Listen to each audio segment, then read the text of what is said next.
يلتقي فريق كرة بالنادي الأهلي مع نظيره بيراميدز مساء اليوم الاثنين في مباراة قوية لحسم بطل كأس مصر. الأهلي يواجه بيراميدز في المباراة النهائية لبطولة كأس مصر موسم 2021-2022، وتشهد المباراة مقرر إقامتها على ملعب استاد القاهرة الدولي حضور 20,000 متفرج.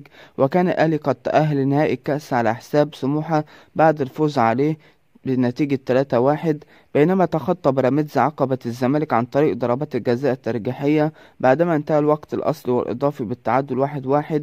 وتقام المباراة مساء اليوم الاثنين الموافق 10 إبريل في تمام الساعة 9:15 مساء بتوقيت القاهرة، 10:15 مساء بتوقيت السعودية. وتنقل مباراة الأهلي وبيراميدز في نهائي كأس مصر على قناة أون تايم سبورت 1، وسيعلق على المباراة مدحت شلبي.